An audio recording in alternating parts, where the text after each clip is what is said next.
जिस घर में किसी समय पैसों की कमी रही थी, तब उस घर के लोग और स्पेशली वहां के बच्चे बहुत ही इकोनॉमिकली ड्रिवन होते हैं और पैसा उनके लिए बहुत बड़ी चीज होती है। बहुत सिमिलर चीज उन लोगों के साथ भी होती है जिनके पास हद से ज्यादा पैसा होता है।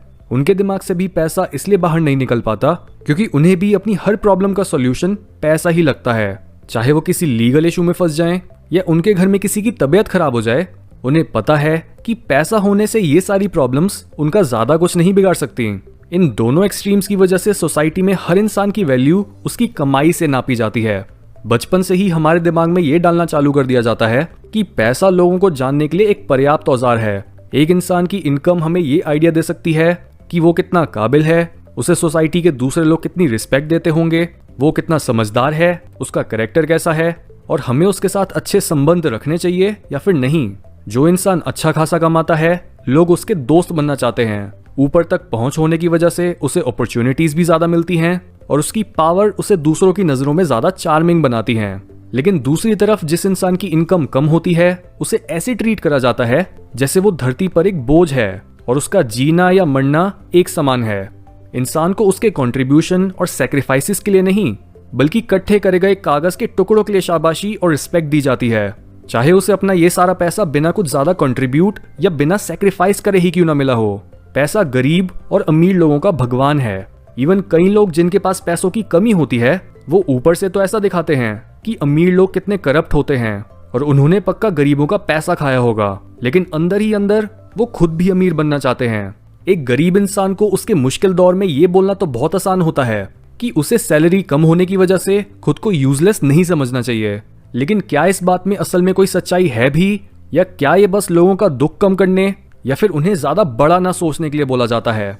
सबसे पहले ये समझो कि एक इंसान की सैलरी इस बेसिस पर डिसाइड नहीं करी जाती कि वो कितना वैल्यूएबल है, कितनी मेहनत करता है या कितना अच्छा काम करता है। किसी भी जॉब की सैलरी तय होती है इस फैक्ट से कि एक एम्प्लॉयर को कितना जल्दी या कितनी कुशलता के साथ अपना काम पूरा करवाना है और उसके काम को करने वाले लोग कितने अवेलेबल हैं। अगर एक काम को करने में बहुत स्किल्स रिक्वायर्ड होती हैं, तो नेचुरली उस काम को करने वाले लोगों की संख्या कम हो जाएगी, और अगर वो काम जरूरी भी है तो उस काम से जुड़ा पैसा बहुत ज्यादा होगा। हाउएवर, अगर एक काम नेक और वैल्यूएबल है लेकिन उस काम को करने वाले लोगों की संख्या बहुत ज्यादा है, तो नेचुरली ऐसे काम में कम पैसा मिलेगा। एग्जाम्पल के तौर पर दुनिया में ऐसे बहुत कम लोग हैं जो माइकल जॉर्डन जितना अच्छा बास्केटबॉल या विराट कोहली जैसा क्रिकेट खेल सकें, और जस्ट बिकॉज इन स्पोर्ट्स को देखने वाले लोग बहुत ज्यादा हैं, तो इन स्पोर्ट्स में खेलने वाले लोगों की सैलरीज बहुत ज्यादा होती हैं। इवन दो आप ये आर्ग्यू तो कर सकते हो कि एक इंसान का एक गेंद को थोड़ी दूर तक पहुंचा पाने और उसकी जिंदगी की वैल्यू में कोई रिलेशन नहीं है, और ये बात एकदम सच है। लेकिन अगर एक काम की डिमांड ज्यादा है और सप्लाई कम, तो उसके लिए ज्यादा पैसे मिलेंगे। यानी काम की कीमत डायरेक्टली उस काम से पड़ने वाले पॉजिटिव इम्पैक्ट से नहीं, बल्कि बस उसकी मांग से नापी जाती है, जिस वजह से आपके काम की असली वैल्यू और आपकी असली वैल्यू पैसों से नहीं नापी जा सकती। आज कोई चीज डिमांड में होगी और किसी सर्टेन चीज का ट्रेंड होगा, और कल वो ट्रेंड बदल जाएगा। आप किसी इंसान की इनकम देखकर उसका चरित्र नहीं बता सकते, और ना ही आप ये जान सकते हो कि वो कितनी क्रिएटिविटी, मेहनत, प्यार, निष्ठा और सावधानी के साथ अपना काम करता है। हर रियल लाइफ क्वालिटी जो एक इंसान को डिफाइन करती है, वो उसकी इनकम से नहीं पता लगाई जा सकती, और लोगों को सिर्फ उनकी इनकम से जानने का मतलब है कि आपने उन्हें जाना ही नहीं। हमारे दिमाग के सबसे पुराने हिस्सों में से एक यानी ब्रेन स्टेम में न्यूरॉन्स का एक बंडल होता है जिसे बोलते हैं रेटिकुलर एक्टिवेटिंग सिस्टम या RAS। इस सिस्टम का काम होता है आपके एनवायरनमेंट में मौजूद इंफॉर्मेशन को फिल्टर करना।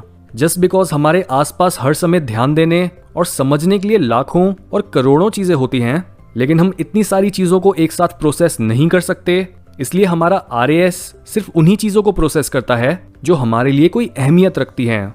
यही रीजन है कि क्यों आप जिस भी चीज पर ज्यादा फोकस करते हो, आपको दुनिया में वही दिखने लग जाता है। अगर आपने टीवी या इंटरनेट पर एक बहुत अच्छी कार देखी और आपका उसको लेने का मन करा, तो आपको फिर हर जगह वही कार दिखने लगेगी। अगर आप शादी करने की सोच रहे हो, तो आपको हर जगह ही आपका पोटेंशियल पार्टनर दिखना शुरू हो जाएगा।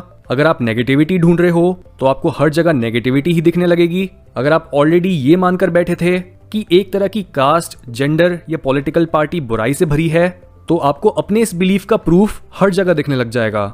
और ऐसे ही जो इंसान पैसों को ढूंढ रहा होता है, उसे भी हर जगह पर, हर बात में और हर इंसान में पैसों की ही झलक दिखने लगती है। आपको वही चीज हर जगह दिखने लगती है जिसे आप खोज रहे होते हो। इस नॉलेज के साथ हम ये समझ सकते हैं कि कैसे हर इंसान अपनी मर्जी से अपना वर्ल्ड व्यू बदल सकता है। यानी लोगों को एज अ होल और उनकी बीइंग के सारे कैरेक्टरिस्टिक्स साथ में देखने के लिए, बजाय सिर्फ उन्हें उनकी पॉपुलैरिटी या स्टेटस से जज करने के, सबसे पहले दुनिया को सिर्फ पैसों की गेम की तरह देखना बंद करो और सिर्फ पैसों के पीछे मत भागो। पैसा बस एक सर्वाइवल का टूल है, लेकिन इंसान की नीड्स सर्वाइवल से बहुत ज्यादा हैं।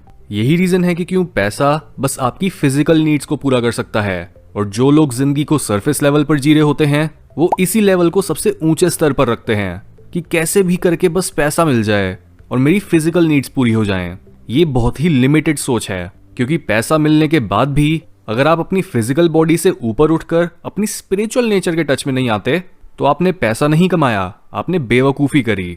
वो लोग जो सिर्फ पैसों के पीछे भागते हैं वही लोग कभी पूरी तरह से अमीर नहीं बन पाते, क्योंकि पैसे की प्यास अधूरी है और इसकी प्यास किसी को होनी भी नहीं चाहिए, क्योंकि पैसा एक कॉन्सिक्वेंस होता है, ना कि अल्टीमेट गोल। अपनी ग्रोथ के लिए पैसों का पीछा मत करो, बस खुद को ग्रो होने देने के लिए हर जरूरी काम को करो। और अगर इस रास्ते में पैसा आए तब पैसा एक्चुअल में आपको रिच बनाता है। लेकिन अगर आप अपने लाइफ पैथ से हटकर और दूसरों को देखकर पैसों को ही अपना भगवान बना लेते हो, पर आपकी पोटेंशियल एक ऐसा इंसान बनने और एक ऐसा काम करने की है जिसमें ज्यादा पैसे नहीं मिलते, तो आपको चाहे जितना मर्जी पैसा दे दिया जाए, आप अपनी पोटेंशियल की तरफ ना बढ़ने की वजह से हमेशा ही दुखी रहोगे और अंदर ही अंदर मरते रहोगे।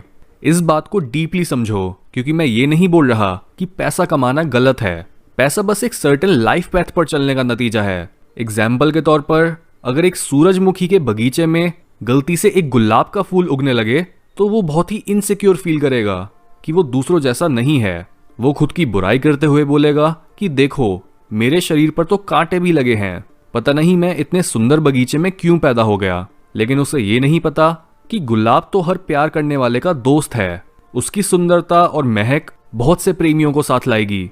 एक सूरजमुखी का बीज तो बस पेट भर सकता है और शरीर की नीड्स को पूरा कर सकता है, लेकिन एक गुलाब का काम इससे ज्यादा उच्च और ज्यादा नेक है। हम इंसान भी उसी गुलाब के फूल की तरह हैं जो एक सूरजमुखी के बगीचे में पैदा हो गया है।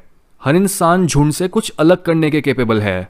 आपकी पोटेंशियल शायद एक बहुत अच्छे singer, painter, actor, cricketer, nurse या टेनिस प्लेयर बनने की हो, लेकिन अपने आस पड़ोस के लोगों और इंटरनेट पर देखकर आप अपनी पोटेंशियल को अटेंड ना करके वही करने लगते हो जो दूसरे लोग कर रहे हैं।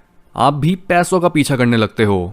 अगर आजकल ट्रेंड में एंटरप्रेन्योर बनना है और एंटरप्रेन्योर्स की स्टोरीज आजकल न्यूज़ पर ज़्यादा आती हैं, तो ऑटोमेटिकली हर इंसान ही एंटरप्रेन्योर बनना चाहेगा। आप बस इन ट्रेंड्स को फॉलो करना बंद करो, अलग अलग कामों को ट्राई करके देखो। अगर आपके अंदर एक एंटरप्रेन्योर बनने की एक्चुअल में पोटेंशियल होगी तो आप खुद ही उस चीज़ की तरफ खींचे चले जाओगे और आपका प्यार अपने काम के लिए कभी खत्म नहीं होगा।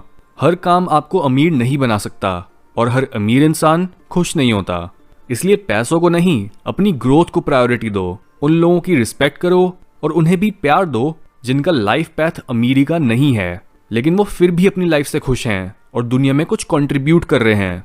जोसेफ कैम्बल हमेशा बोलते थे, फॉलो योर ब्लिस, यानी अपने पैशंस का पीछा करो, वो आपको असली खजाने की तरफ ले जाएंगे, आपका यूनिक खजाना। याद रखो, खजाना सिर्फ पैसों का नहीं होता, बल्कि हम बस उस चीज को खजाना बोलते हैं जिसमें हमारी लाइफ बदलने की काबिलियत होती है।